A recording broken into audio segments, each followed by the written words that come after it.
What's up, guys? And welcome back to another episode of Honest Tattooer. We're very happy for you guys to join us. My name is John Mesa, and I'm joined by Truiano. Hey, how you doing? Ermis, welcome to the pod. And our homie, G Money. What's good, guys? How are you guys? Doing good. We're doing good. Ermis, get a little closer to the mic. Either bring it closer to you or you sit closer. Perfect. There we go. So, today was a fun day at the shop. It was busy. It was busy. It was jamming, man. That door kept opening. I was pretty chilly. I know. I was like, damn, it's getting cold. Turn up the heat because it's, people coming in and out today. You're welcome to move downstairs if you want. Keep I like my spot now. Yeah. I mean, dude, I miss being nice and toasty downstairs. And there was also a sense of like, it's nice, like, take a little break, go shoot some darts. Oh, yeah. We used to play darts all the time. But it was nice to see everybody tattooing and doing their thing today. It was nice. Always nice to be in a packed shop. I think when there's like a packed shop and there's always like walk-ins coming in and out, it just creates like that nice, warm, fuzzy feeling of tattooing. Yeah. Just new Vibes. New vibes coming in the shop. Yeah. It's kind of rejuvenating. And I feel like today, even though the weather wasn't great, it was kind of in between. It's a preview of like when the season really turns and it's like just like a lot of people on the street, people moving in and out and all that stuff, which is really good. There were a couple of days, like a week or two ago, where I was walking down the street and I was like, what city am I in? Because it was empty. Yeah. Nobody around at all. Yeah. Really weird. Really weird. It's been a few days like that. It's crazy because like I was out in the city on Thursday and I went to my usual bar and it was dead. I was like, it's Thursday instead. And then I went out yesterday and it was packed, like overly packed. And I was like, what is going on? I've heard some people say that it's like a matter of like money, just less money moving around. So people are spending a little less and overall just the weather. But I would love to know what it's like for people around the country. So if you're listening to this and you're somewhere else, like drop in the comments how it's been for you guys this year so far. I feel like I'm happy to be in a position where in my career, I don't really feel too much of a shift between like high season and slow season, but I do see it, with my coworkers that do a lot more like walk-ins and stuff like that. Kind of on point with that, but also not. I was thinking about when,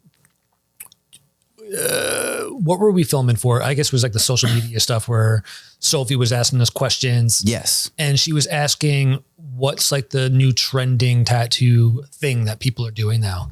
And I think this a lot sometimes I think this is that because I'm not doing walk-ins, I'm not getting like all these small tattoos that people are just getting on a whim. I have no idea what like the popular tattoo is. What's so hot right now? Yeah, I have no idea. Fine line?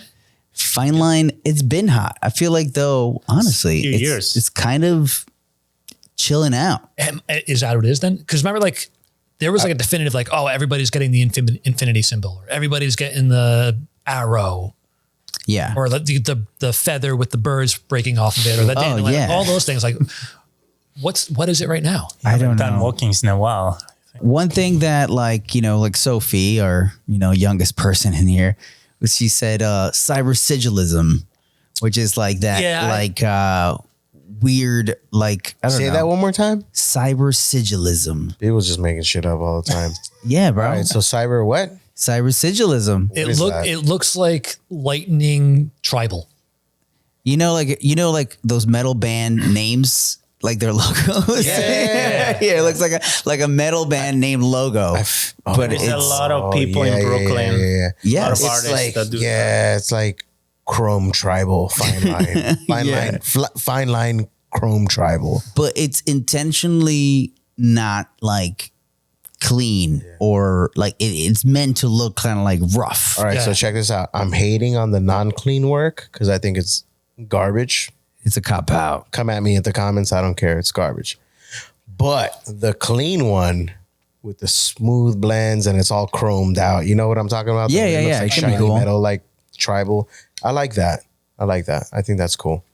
But when you think about like those metal band logos, like there's something cool about them. Yeah. That's why they became so popular. I know which one you're talking about. You're talking about the super like scratchy. Yeah, like Yeah. like it just look all veiny, lightning going everywhere in all directions. And there's some, I've seen a few people either having them like on their face, on their neck, on their hands, and the fact that it's imperfect makes it work to a certain degree. Because it's like when it's almost perfect, you can tell that it's like, oh, they tried to do perfect, but that didn't happen, Didn't make the cut. Didn't make the cut. But if it's going to be just, oh, it's going to be imperfect, then you're like, oh, it's perfectly imperfect. It's fine. Gives character. Yeah, it gives it character. So like, I don't know. I would love to talk to somebody that does that kind of work and see how the hell they landed on that. Because that's not what I would want to be doing. But there's somebody out there doing it and they created a market for it because it's popular as hell. Is it though? I mean, I know of it because I've read an article about it, but I've never seen anybody with it. It's popular in small demographics, I guess. Because like he said, it's like, oh, it's big in Brooklyn, Yeah. It's kind of like that sad boy trash, like tattoo shit. Kinda. Other than that, I don't know what else is like popular. I feel like today, I mean, you do a lot of walk-ins. What are people asking you? Let's see. Well, fine line. Fine line. Yeah.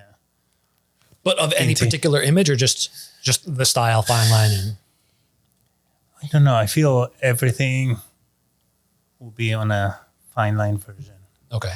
And Yeah. I feel majority of demographic is women, or 60%. Yeah, getting the delicate work. Yeah. Yep. A lot of people will ask for like, oh, I really love this, but can you not do it in like a really dark black? Do it in like a like a light. That's what's been the the common a constant. request. Yeah.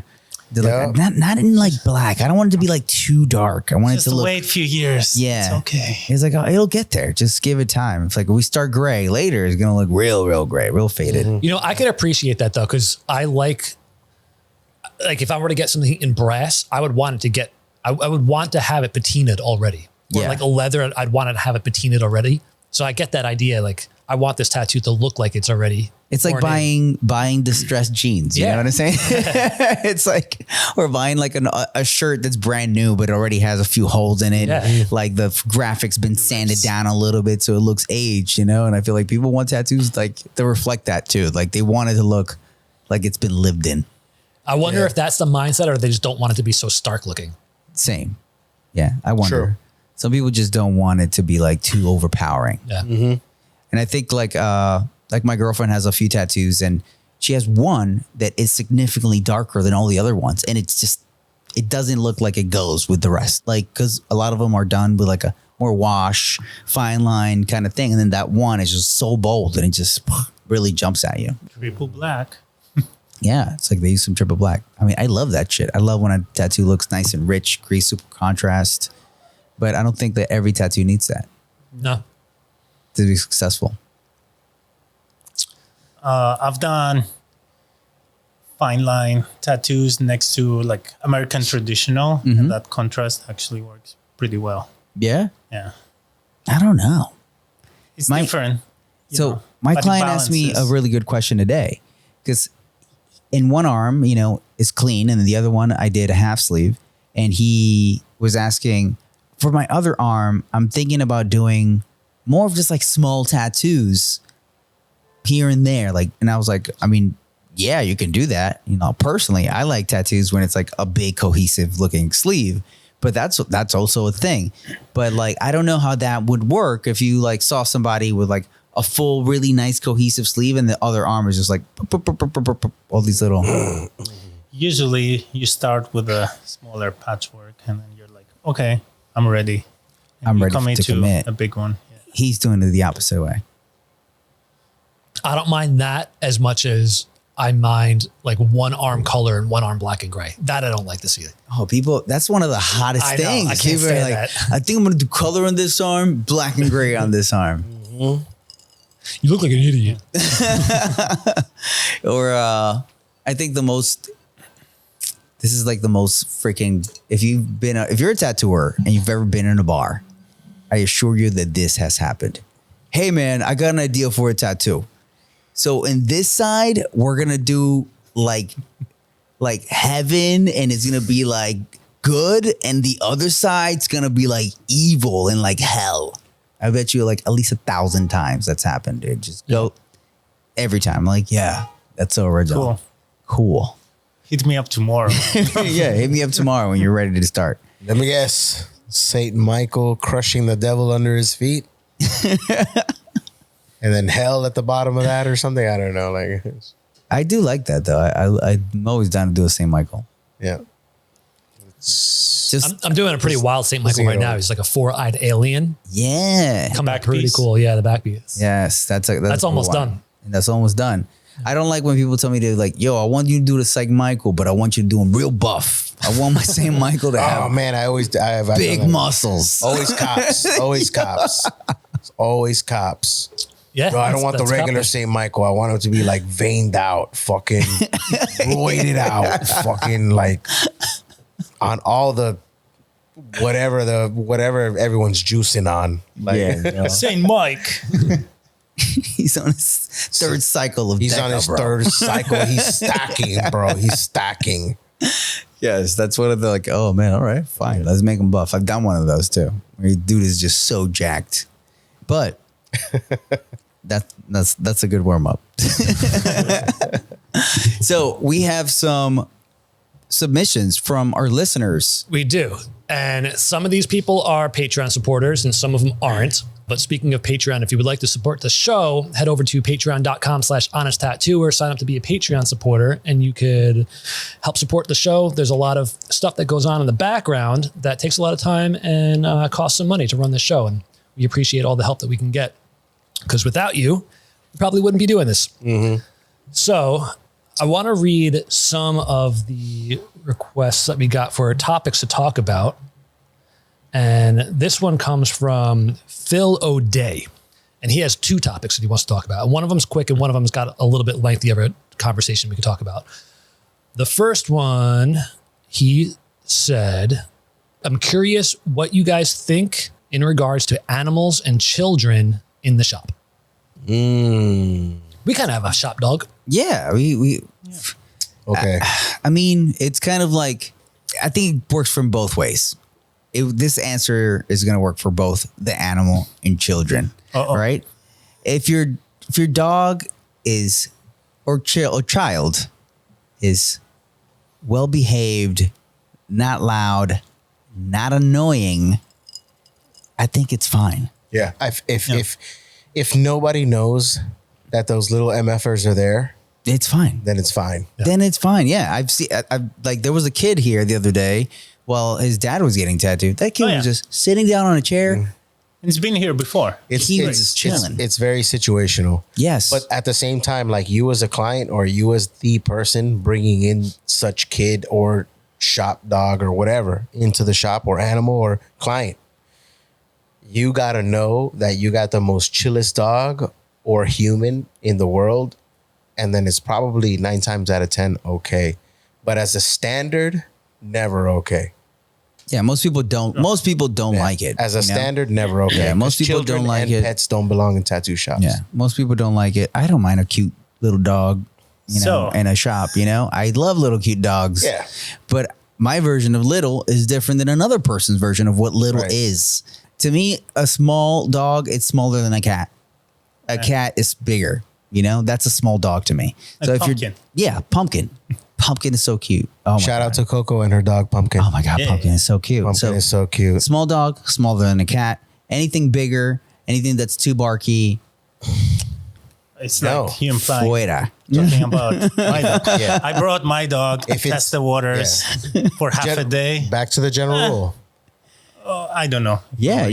It's like, you know, you have to She's like, work in progress. By yes, the way. you have to see how it feels, you know, like, but also I think it's you, if you have a dog and you get it used to being in environments, it'll be way more accustomed to being like, oh, there's a lot of people coming in and out. It doesn't bother me. But if they're not used to that and your first try is like, I'm gonna take them to the tattoo shop, they're gonna be like, whoa, there's too much stuff going on. Same thing with kids. You know, if you can't leave your kid alone somewhere with you, you constantly have to be like, hey, Johnny, get off that thing. Shut up. Hey, stop touching climbing that. that. Don't bring them to a tattoo shop. Part of his question that I didn't read was infants. So think about like babies crying and Hell no. yeah, that's a no go, right? No way. No way. No way. You could wait a couple months, a year or two before you bring your kid. Like, it's just No infants. Come on, guys. No What's wrong with infants. Pay for a Babysitter? babysitter. Like we get it. We get it. Yeah. I'm a parent too, but everybody's got to have some patience. For real. Like For real. you fucking, you gotta rush into the tattoo shop while your infant's in the carrier and you're trying to get tatted. Like, come on, people. Talk about infants. This is crazy. Have some sense. This happened here the other day. I don't know who was here. This group of people came in. They were from France, and they wanted to get some New York tattoos. And this couple, one of them, the female, said that she wanted to get tattooed. Then her mom, whose hair, rats her out and says she can't get tattooed. She's pregnant. I wasn't here that day, but I heard about it. Yeah, and then she was like, "Whoosh, why did you say that? Stop." Oh my goodness. Dude, like she was trying to sneak. She was like, "No, I'm not." And we were like, "Are you pregnant?" She's like, "Yeah." She was like so annoyed that her mom like ratted her out because her mom didn't want her to do it, but she signed on the thing like, "No, I'm not pregnant," and all this stuff on like the form, but her mom ratted her out. What I don't get about that is why her mom even entertained coming in here in the first place. They were in a group. It was a family. It's a whole group, you know? Okay. Yeah. So it was a bunch of them, you know? It was like 5 people and 2 of them wanted to get tattooed. Okay, so my question is this. It's highly unrecommended to get tattooed while you're pregnant. Yes. The whole globe knows that. Why would you want to like? So what she said, right? What she said was that she was texting with her Doctor? like midwife that was going to deliver the baby back in France, and that her midwife said that it was okay. And we were like, "No, sorry, ma'am, not okay." She was pretty annoyed, but we were like, "Not what okay." did she want? Just like a small tattoo? It was something small. But still. A hanger. All right, so hold on a second. How pregnant did she look? She didn't look pregnant at all. She didn't look pregnant at all. She wasn't showing. I would have done it. You know, she wasn't showing. You know, like I'm saying, like if her mom wouldn't have said anything, she would have got tattooed. She definitely would have got tattooed because she said no on her form and nobody would have known anything. Yep. But as soon as she said it, then everybody was like, now it's like, I can't live with that if something happens to that baby. Yeah, I have a guilty conscience. Like, no way. Yeah, it's crazy. Yeah, I thought that was wild. Would you tattoo a woman who's breastfeeding? I don't know, man. I mean, if she didn't. And then I've asked I don't get that rule. Tattooers who are mothers, Yeah. same question. They're like, it's okay. So, I mean, don't know, breastfeeding in what sense? Like, because I would just think it's the lady with large breasts showing up to the shop. You know what I'm saying? Like, I wouldn't think, unless she was like, the baby's like on there. If the baby's on the teat breastfeeding, like, that would be awkward. Visible. I wouldn't want to do that. Visible breastfeeding? No, I could not do that. far. That's what I mean. Like, is she visibly breastfeeding? Because I would not happen. Alrighty, then you're up. Like, I would not do Just that. gotta take the baby out. Like, But if she just came in and she's just like very full looking, I'd be like, oh, that lady's gifted. You know, I wouldn't think of anything of it. Okay. Unless she brought it like, oh, I just had a baby. That's fine.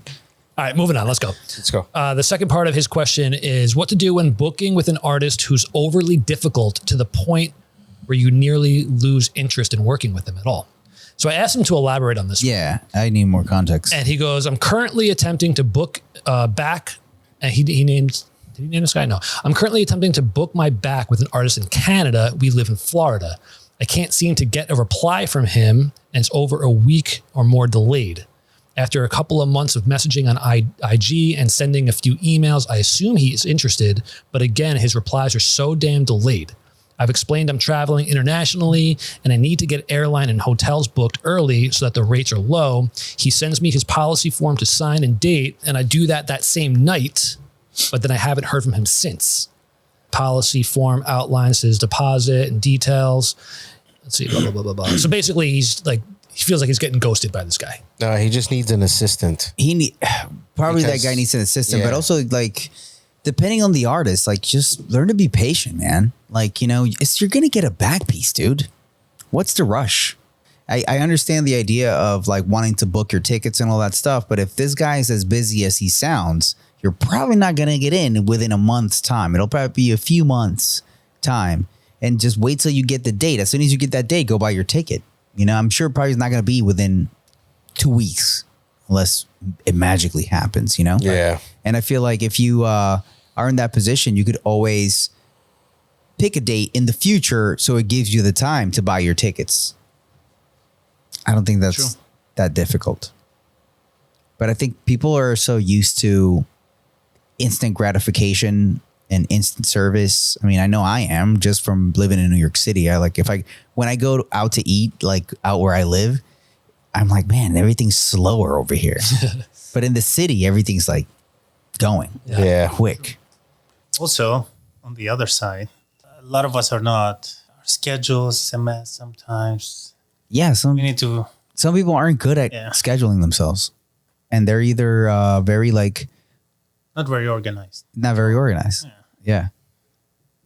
And it's okay. Everybody has their own way to kind of do things, you know? And like, I like to do things very systematically. I try to automate everything so everything's like really efficient. But some people are like, no, I want to do things like this. And they have their way to do things that makes them feel good about following that pattern, you know? So you got to just be patient. Having an assistant is clutch. I wish I had an assistant yesterday. I had to shuffle some people around. And in doing that, I was emailing like 3 or 4 people at a time. And in order to respond to one guy, I had to wait for a response from another guy. Yep. And now people are just waiting. They're like, what the hell's going on? I haven't heard from you. Like, I don't know what to do now. I'm like, I'm sorry, man. And then I was tattooing all day, so I didn't even check my emails. And then there's one guy got pretty pissed off at me. He's like, I don't know. I feel like you don't even want to tattoo me anymore, like this guy's saying right now. Yeah. I was like, I'm just waiting on other people, man. I'm sorry. Okay, well, this is most artists.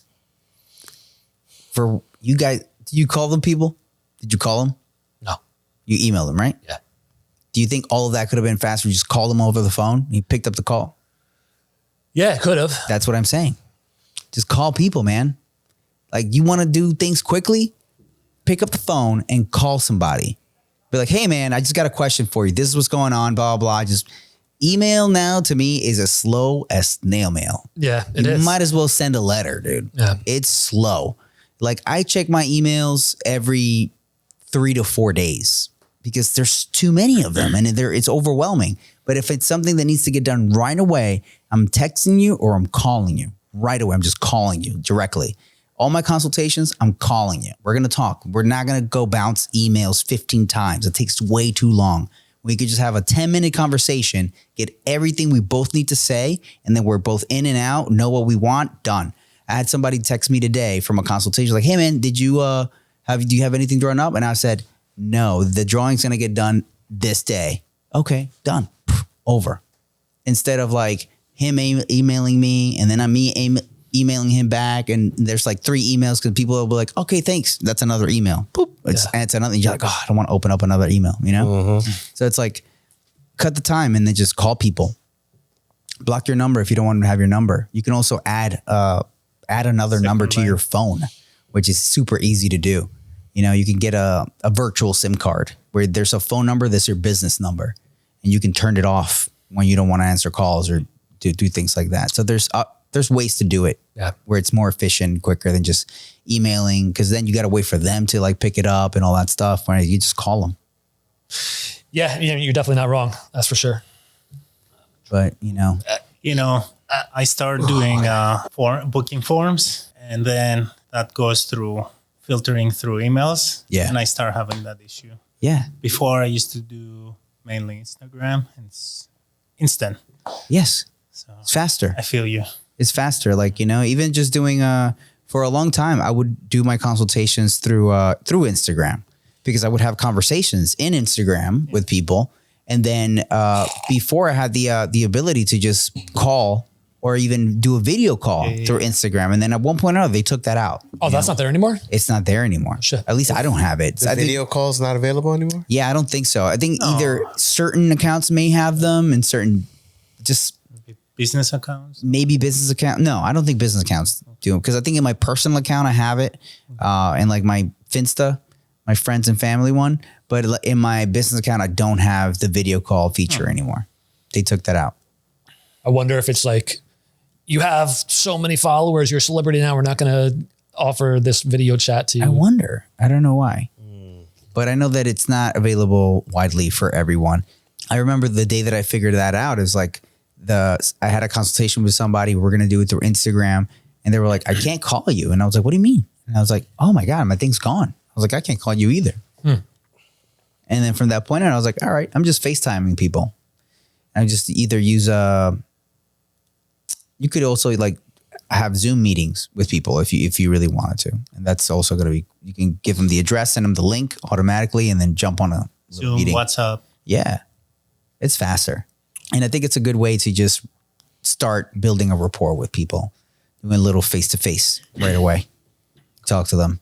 I did get a new number, a new extra SIM card. So maybe I'll start doing that. Yeah. Calling people. Yeah. It's faster. And when you think about like I know Gabe likes to do like in-person consultations, but like, let's say somebody lives 40 minutes away, 30 minutes away. That's already an hour of their day. I'm making your ass drive over here. You know, that's already an hour of the day for either of you. Because what if you don't have an appointment that day and now you have a consultation that day? You're going to call them to like, well, I'm not coming in today, so come another day. No, I'm still coming in for that consultation. Exactly. That's just it's too much time wasted for both of you. Right. When you could just be like, hey, let's just still see each other face to face through our phones. And we can still talk. You can still, if it's a cover up, be like, yo, check out my arm. Look right here. This is what I want to cover up. Send me a couple of cool. And then it's just more efficient. Hear the kid screaming in the background. Yeah. And then like him yelling at his wife, I'm fucking talking to my tattoo artist right now. I'm having a consultation. Maybe you do, but that's going to be part of like, you guys will talk about it later. Sorry about that, bro. Oh, so we were saying, yeah, a dragon right here. Yeah. You know. It could happen. Most people, though, when I do my consultations, the thing that sometimes they're at work and they call me during their work break because I like to do them between like 10 and 11 in the morning. Yeah. That way, when I get to work, I don't like to do consultations while I'm at work because I'm usually just with a client already. So I don't want to break that and go talk to somebody else. I mean, having a schedule is nice. Yeah. Makes it faster. All right, let's keep it moving. Have we talked about starting an apprenticeship or learning how to tattoo later in life? Have we already discussed this? I think we touched that with Pony a little bit. I think somebody sent a request about, I think that we talked about it with him about this guy said that he wanted to do an apprenticeship, but that he couldn't just stop working and go be an apprentice for nothing, for no money. Is that the same guy? Maybe. How old? All right, so this one comes from Taylor Alexander. And basically, I'm not going to read this whole thing, it's long. But basically, he said that years ago, a family friend bought him like an eBay kit. And he was like, oh, this is cool. And fucked around a little bit. But then he was like, you know what? I need to focus more on my job. So he put the kit away for a little while. And now that he's cleaning out his closet, he sees it again. He's like, oh man, I really want to start doing this again. So he's trying to phase out his current job to become a tattooer. But he's like, I'm in my early 30s now. I can't justify doing an apprenticeship and working for free. I've got bills to pay. I got family and this and that. So he's asking our advice on this. Well, I started my apprenticeship at 30. Okay. So, and how was your apprenticeship? Tell him your story. Oh, horrible apprenticeship. I tried to skip corners, cut corners. Yeah. And later on, I found out that's not the best way. You either have a long, slow apprenticeship that will take longer, but then when you come out to the market, you're well-rounded and you'll grow faster. You built a house out of straw and the wind blew it away. Exactly. Well, even for like simple things like script, I had to struggle by myself.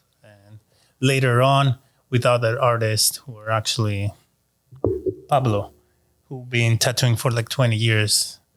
I'll go there and show them script. Look at this. Like trash. Yeah.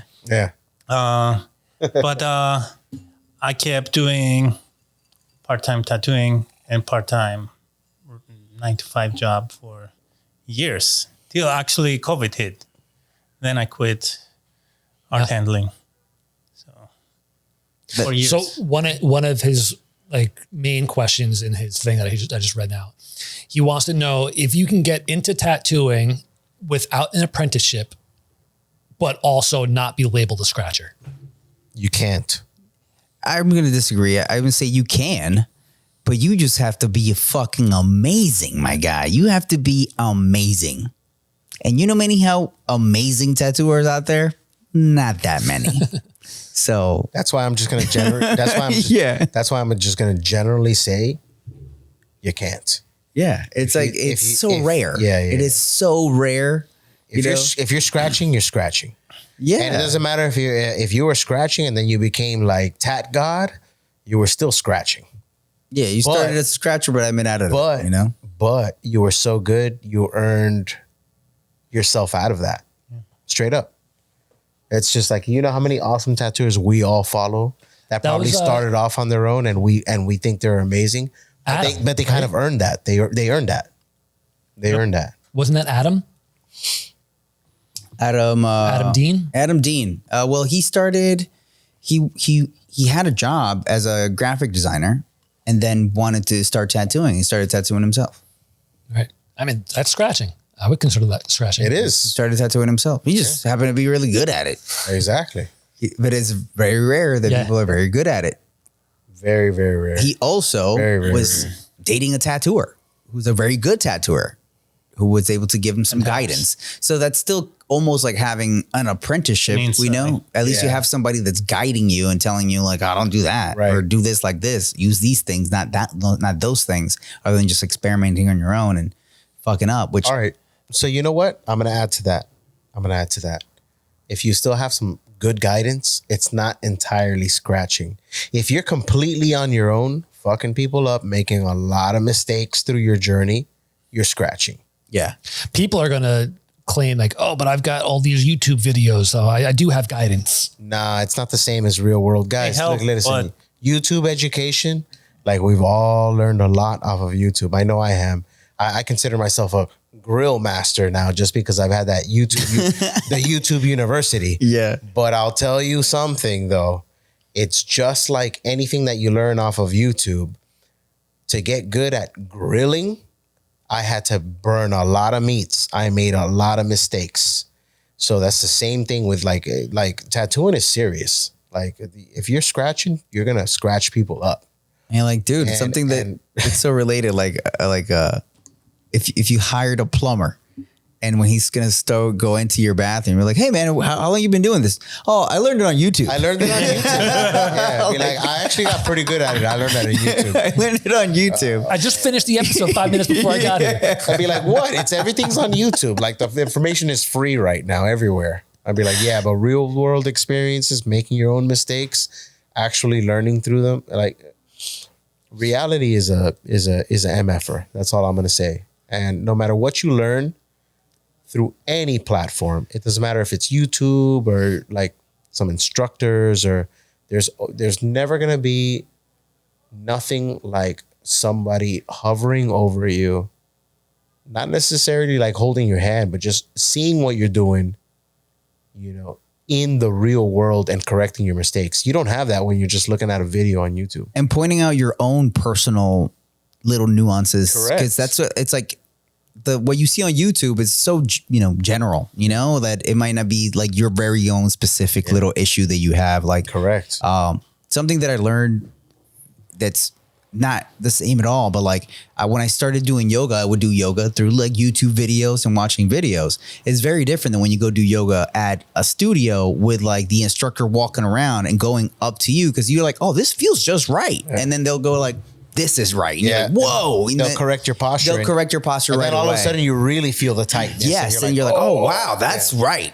Same thing when you could be lining and you're like, man, I don't know why I don't get this line just right. And then a tattooer will be like, well, do this. And you're like, whoa. It'd be like, all right, number one, I can tell that you're barely stretching with your stretching hand. Like, go ahead and tighten up the skin. Yeah. Like those are things that nobody, that visually you'll never catch yourself unless somebody else points those things out for you. For sure. So one question for that guy. Mm-hmm. Why you don't want to do an apprenticeship? Because he needs money. Yeah, because he says he's got bills to pay. You can do both. Yeah. Yeah, You can learn to work twice as hard. I mean, You can find the time. that's how I learned how to tattoo. I was working a real job, and I would dedicate my free time to tattooing and learning and literally immersing myself in that world, because I was like, okay, if I'm gonna tattoo, like I want to freaking like dive completely into it, fall in love with it, learn every corner aspect, everything about it. Yeah, I'll share this. One of the guys that was on Ink Master with me, Dave, he's from Long Island, and he worked as a graphic designer for like 20 years. And then he just, asked for a raise at his job, like a commercial, and they were like, no. He was like, well, fuck this, and I'm out. And he quit his job. And he was like, I think I want to do tattooing, and started doing tattooing on friends, and did an apprenticeship. And after his apprenticeship, they offered him his job back. They're like, "Yo, we really miss you back being here." Like, and he was like, "No, I still would just want to. I think I want to do this." And then he just went full on becoming a tattoo artist, and he did well. That's awesome. But he had to take the leap. Yeah. And I think when you put yourself where your back is against the wall, you're gonna figure it out. Absolutely. And it's crazy because it's like, like. Okay, so like when we have like a safety net, we tend to get pretty like lazy, like, complacent. I got this job. I mean, it's paying my bills, this and that. I mean, I feel like for like everybody's journey is different, but for my journey, I really started understanding, okay, there's only one way that I'm gonna get good at tattooing, no matter how much I loved art or how naturally inclined I was towards art. I didn't really start being like, okay, I better get good, and I better get good quick, and I better really start hustling at this, is when I made it my number one priority, where I was like, okay, I'm going to really switch over to making this my main job. And this was still while I was learning. Yeah. And then everything else became second, because if I didn't have that like do or die mentality of like, if I don't learn how to tattoo, I'm going to go hungry. Yeah. Then, like I wasn't going to like be that fierce with that learning process, For sure. And I don't know this guy's personal situation, but I've heard many stories from people who are like, oh man, I really want to be a YouTuber. And they had full-time jobs. They were adults. And they were like, the only way for me to commit to YouTube is by quitting my job. Correct. And the way that they were able to do it is because they had families who were able to kind of pick up the slack for the bills that needed to be paid. Help out. And, once the YouTube world kind of kicked in and they were making some money, then it worked out and they were able to, chip in. If it's a situation where you do have a spouse or, a family or parents or whoever who can kind of help you out for a little bit while you're doing your apprenticeship, that might be, something that you could ask for. Right. I know it's not an easy thing to do. Be like, hey, can you help pay my bills for a couple of months, for a year or whatever? But if it's something that you really want to do, then maybe, you should do it. You got to figure out how you got to make some sacrifices. Yeah. I will say this. It's always going to be much easier for a younger person, anywhere between the ages of like 18 to mid 20s, to start an apprenticeship, because they barely have anything to lose. You know what I mean? Like you're a kid and you're broke. We're all used to being broke when we were kids, so we can do an apprenticeship. But I get it though. I understand this guy's struggle. For sure. When you're 30 and you're like, I want to start living my dream now, but the dream is going to require a lot of time and sacrifice, and sometimes we need to pay bills. So I get that. That's being stuck between a rock and a hard place. You said early 30s? Yeah. Yeah, it's tough, dude. But to that guy, like you can do it. You can do it, but you just got to really like hustle. You can do it. Yeah, you can do it. And I recommend you do it. I mean, look, I'm going to be honest with you. Like, there's too many tattoo artists right now. We're full, but we're also full of people that don't deserve that position. And if on the comment section, you're the person that doesn't deserve the position, you're going to let me know in the comments because you're the first one that gets triggered. They're talking about me. I'm going to make my voice known. But I will say that I encourage it because we need more people that were willing to make some sacrifices to come in this industry because there's a lot of entitlement. Yeah, when my 2 cents. When I did mine, I was already in my mid-20s when I started my apprenticeship. I was already doing really well in my fitness career, and I was making a good amount of money. And when I decided that I wanted to be a tattoo artist, I knew that I had to quit my job. I was like, there's no way, because my job was so time-consuming. Yeah. There was no possible way. I was a fitness manager at a health club here in the city, and I worked pretty much 8 to 8 every day. I was like, there's no possible way I'm going to go be a tattoo artist. John, I got a question for you. As from what you're explaining, and you're saying it perfectly. So you're basically like agreeing that tattooing as a work and craft requires that like full commitment. Like it can never be just a hobby. No. It's not a hobby. It's too hard to be a hobby. Yeah, it's very hard. And all you're going to do is just either, when you don't commit, it's going to take so much longer than you're going to kind of lose your edge. You lose your motivation because you're like, wow, this is taking so long. And it's because you're not pushing yourself to really, commit. Almost like what, Matt's, thing about YouTube. Yeah. Like, oh, you want to make it on YouTube? What if you wake up in the morning and you clock in at 9 a.m. and you're like, I'm going to create YouTube content from 9 to 5. That's right. Other than like, after I work my 9 to 5, I'm going to go home and try to make some YouTube content after your brain is already exhausted from your other job. Yeah, it's tough. True. It's tough. All right. Hopefully that helped a little bit. So we got another one. This isn't really so much a question as much as what do you guys think about this idea? A statement. If you are a PMU artist and you are in a slow season right now, here's one thing you can do to instantly attract a lot of new clients. Hello, my name is Anna and I'm Cosmetic Tattoo Studio and Academy owner, and I have been seeing incredible success and growth by adding that one new service, fine line tattooing. God damn it. I think the best part of that whole thing is she's like, you kind of already know how to do it, sort of. You should just go for it. You should just go for it. Extra money. It's a little cringy. Yeah, that's so cringe. You guys want to make more money? How to add more money to your bank account? Just start doing fine line tattoos. It's so hard. Start being a part of people's lives in a positive way by doing the small tattoos they want. I mean, I know how to use a 3-liner. I can do a fine line tattoo. That's fine. Oh, but in order to do that, you guys got to pay us lots of money. Well, I'd love to see what her course is. Yeah, like what is the course? Sign up. Yeah, it's always about the bottom dollar, but Hey Matt, who's gonna pay for that new printer? Come on.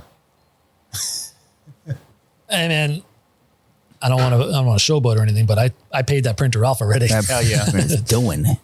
doing it by making the prints. We ain't financing up in here. But if you are doing fine line neo-traditional, come on. Fine line neo-trad.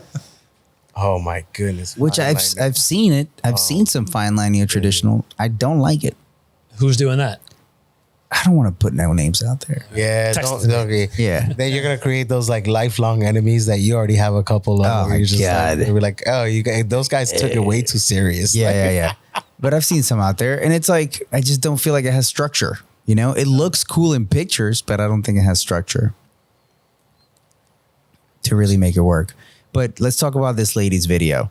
One, I think she clearly figured out a way to enhance her profits by making this video about how to teach people how to make more money. Yeah. It's very like multi-level marketing feeling. I think permanent makeup is the courses for her are doing really good. And she's like, I need to take more vacations. So I think the reason why this was sent to us was not specifically for her video, but just the idea of people who do permanent makeup also doing tattooing on the side, which I've seen a lot of that. Yeah. I feel like, to be honest, some of those makeup artists could probably do some fine line tattoos. I can't say that no, they're wrong. I feel like some of them could, because you do need to have a very steady hand to be able to do some of these permanent makeup things that they do. And a lot of them have a very, again, I'm talking about like very simple. I mean, who can't do a little heart?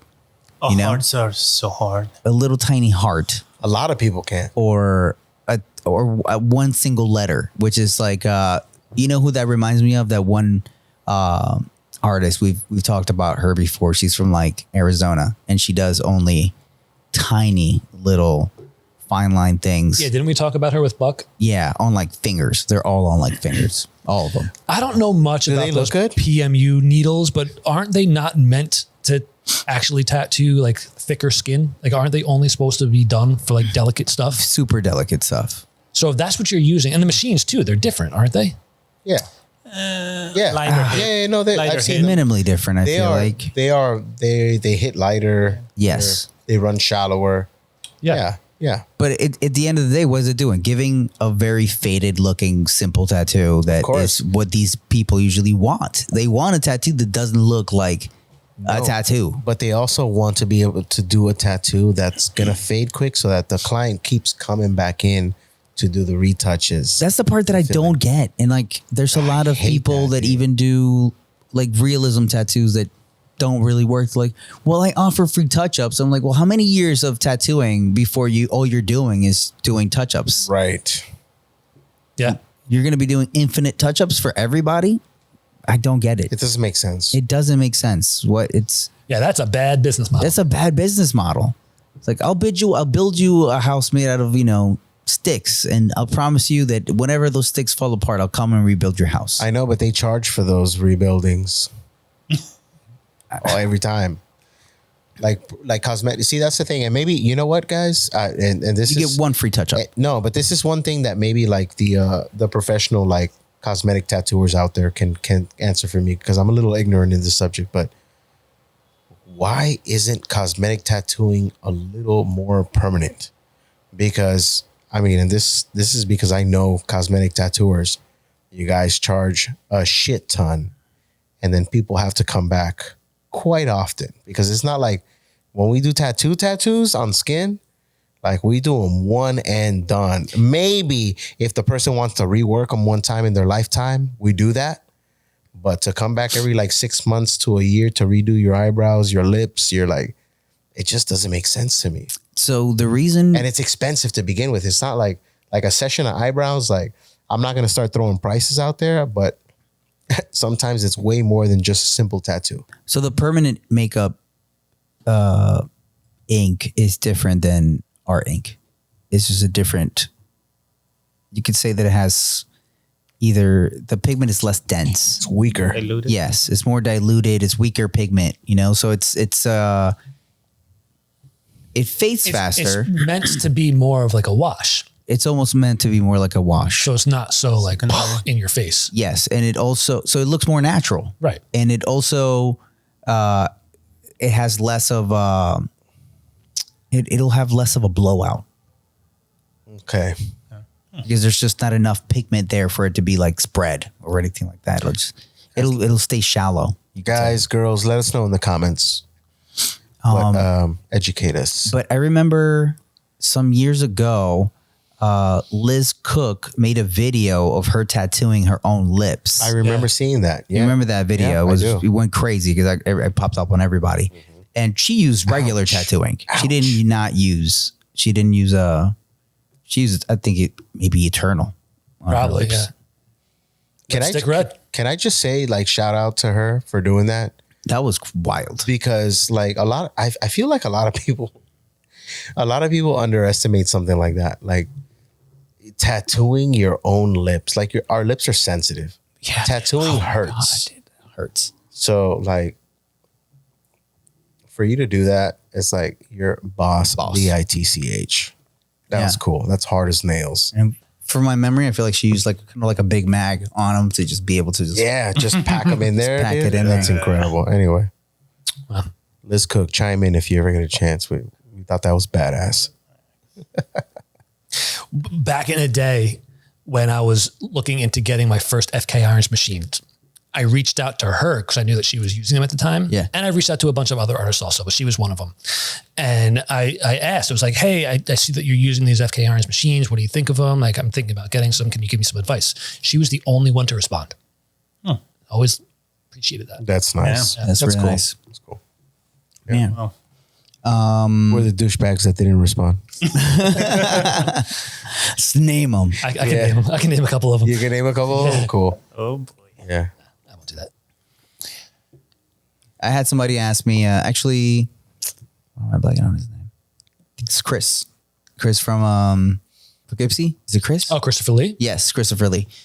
He asked me what machine I was using and if I liked it for all around tattooing. And I responded to him and I told him I use Cheyenne, but I don't use just one. I use two machines. I use a short stroke and a long stroke. So I use a 3.5 and a 5.0. And he asked me why. And I said, well, the 3.5 is great for lining up to, you know, like a loose 7, loose, even like a tight 9.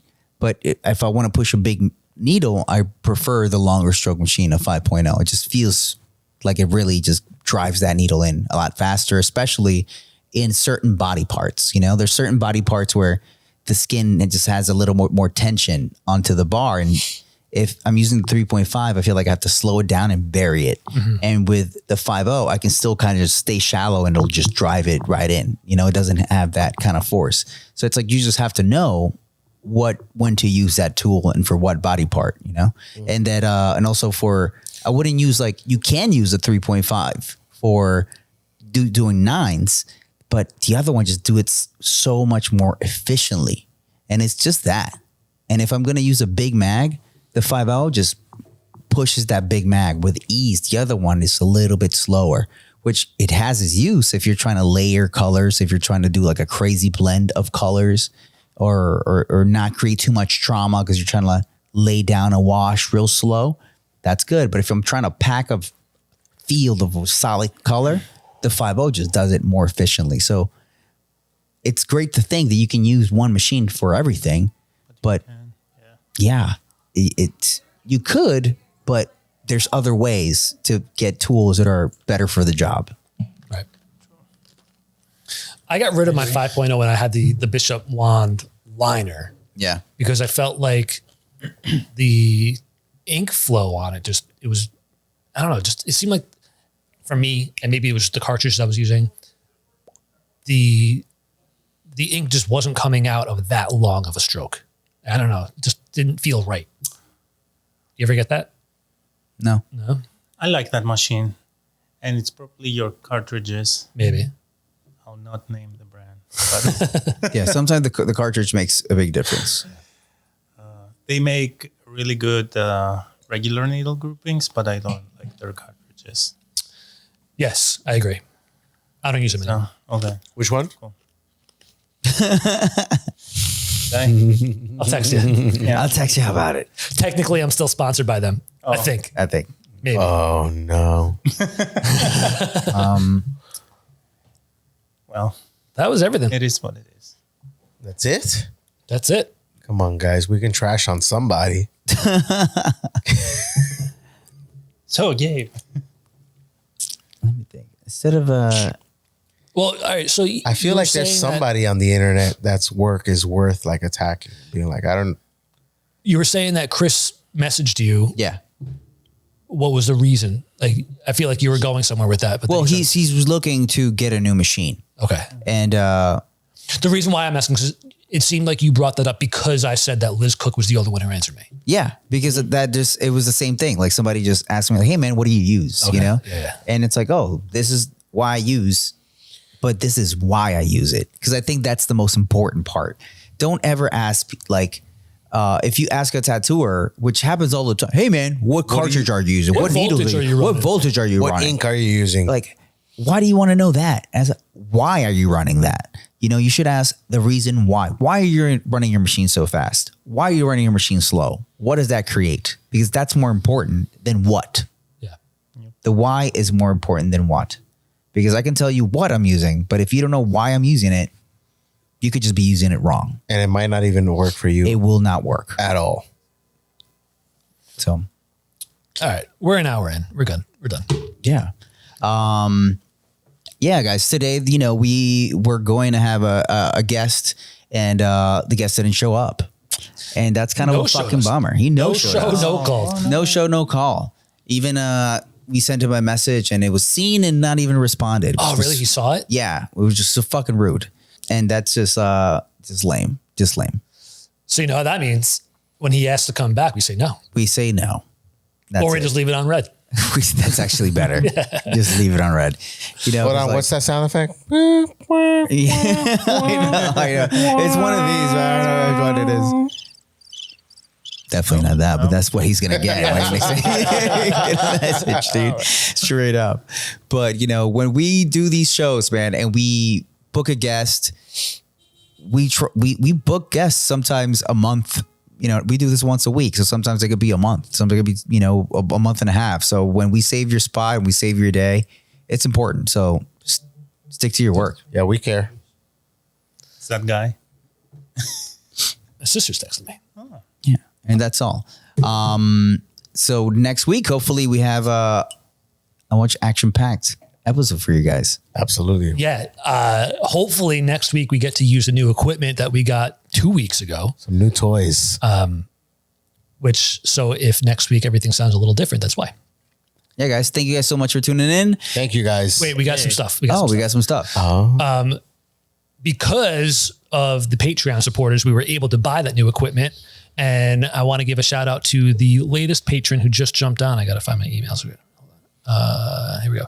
Okay, so our newest patron that just jumped on today actually is Clover Ann O'Connor. So thank you very much for jumping on and becoming a Patreon supporter. Clover Ann O'Connor. Thank you so much. Thank you so much. We appreciate that. We appreciate it. Thank you. If you want to be like Clover Ann, head over to patreon.com/honest tattooer and sign up to be a Patreon supporter. Heck yeah. John, last week we talked about doing some recommendations. Let's do it. Some recommendations. Anything. What are you watching? What are you listening to? What are you reading? Oh, man. I've been watching nothing, man. Nothing? I've been so busy with work lately. If I'm not tattooing, I'm making content and editing it. And okay, this is my recommendation to you guys. So I'm a big content creator. I record a lot of stuff. And lately I have this new toy. And this is the DJI Osmo Pocket 3. And I'll tell you guys, this little camera has changed the game for me. It's a combination of, it has a 1-inch sensor, which if you know about cameras, it's really, really good. Captures great low light, captures great video, captures great photos. It's just simply incredible. Look how quickly it just turns on. It can shoot vertical. It can shoot wide. It has all these different attachments. I bought a polarizing filter for it. It's awesome. And it has a gimbal. So your video just looks super smooth and super crisp. If you want to really step up your game, you have to invest in something other than your phone. That's all I'm going to say. If you really want your pictures to look better, invest in a really good camera. If you want your videos to look better, invest in a camera that does specifically video really well. You're not going to get everything all in one. This is as close as you could probably get it, in a small package.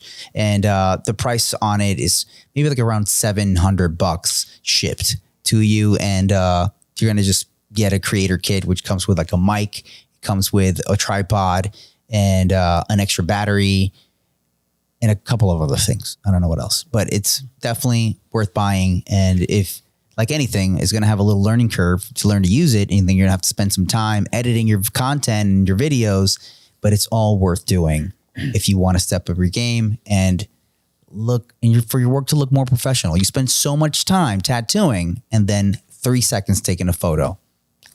That's stupid. You love that little thing. I love this thing. I tell everybody about it. And anytime that I have it out and people see me using it, they're like, what is that, dude? And I tell them and I show them a couple of videos and they're like, that looks incredible. And I'm like, I know. So That's my recommendation. Get the DJI Osmo Pocket 3. I'm not sponsored. I'm just telling you, this shit rules. Ermis, anything? Watching anything, reading anything, listening to anything? Any YouTube videos? I haven't watched so much TV lately, which is great. Mm-hmm. That's it. I'm on the other. No, I've been trying to work on my website and stuff like that I haven't updated in 10 years almost. So okay, so what hosts are you using?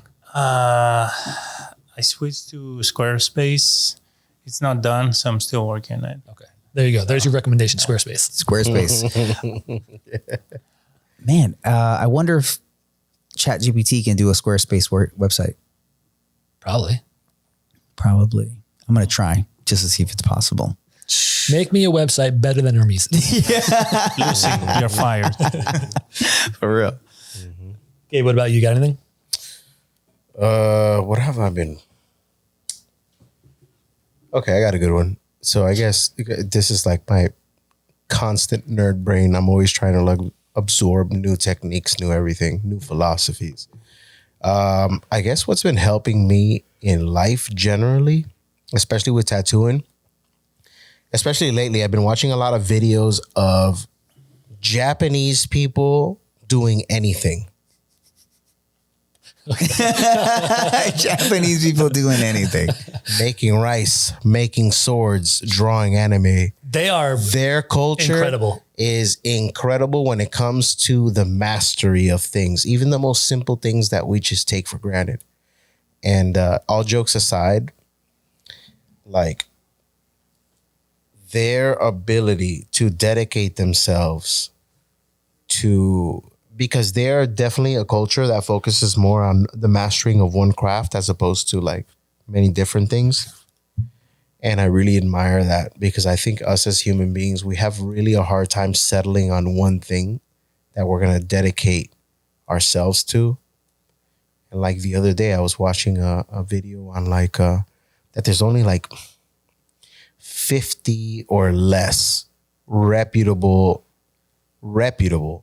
Japanese swordsmiths and blacksmiths left that are worth a shit.